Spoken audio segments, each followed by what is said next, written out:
Ils auraient voulu faire chanter Mohamed VI. Deux journalistes français sont jugés à partir d'aujourd'hui. Ils reconnaissent avoir signé un deal avec le palais, de l'argent pour que leur livre Révélation ne paraisse pas. C'est l'affaire en cours suivie par Karim Akiki.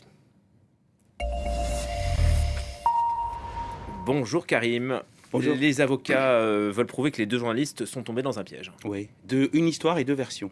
Alors, dans cette histoire-là, ce sont les deux journalistes, Éric Laurent et Catherine Grassi, pour ne pas les nommer, qui ont décidé d'écrire un livre sur le roi du Maroc. Ils connaissent le Maroc, ils avaient déjà publié un livre qui s'appelait Le roi prédateur en 2012. Eh bien, ils sollicitent un rendez-vous avec le secrétariat du roi du Maroc. Un missi dominici est envoyé, c'est Maître Nasseri. Et c'est là où les versions divergent.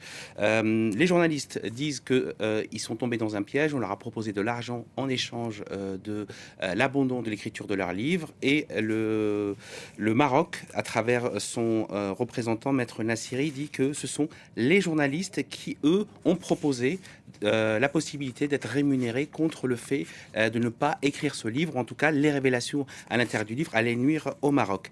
Une plainte est déposée lors de cette première rencontre par l'État marocain et c'est sous surveillance policière qu'une deuxième rencontre a lieu, cette fois avec les deux journalistes, et là, tout est enregistré.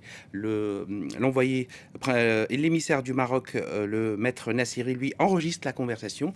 Et bien là, on entend clairement que les journalistes monnaient la possibilité de ne pas éditer ce livre-là contre de l'argent. Et d'ailleurs, ils seront interpellés juste après cette deuxième rencontre avec sur eux une coquette somme de 40 000 euros chacun. Alors, durant l'enquête, les journalistes ont reconnu qu'ils ont accepté ce contrat parce qu'ils considéraient que leur livre était compliqué à faire et que finalement c'était un moyen de s'en sortir. De leur côté, leurs avocats, eux, rejettent toute idée de chantage, ce que disent les Marocains en disant que c'était une affaire de chantage et que les deux journalistes ont essayé de faire chanter le Marzen, le Maroc.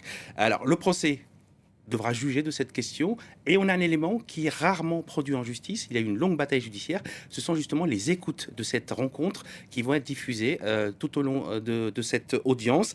Et bien, pour savoir exactement ce qui s'est dit, il y a eu une longue procédure judiciaire qui a permis l'écoute par la justice de ces bandes-là, qui devraient mettre d'accord tout le monde, évidemment, sur est-ce qu'il y a eu du chantage ou pas dans cette affaire. En tout cas, les journalistes encourent jusqu'à 5 ans d'emprisonnement et une amende de 75 000 euros d'amende. Finalement, c'est eux qui vont payer. Merci, oui, on attend le verdict. Merci beaucoup Karim.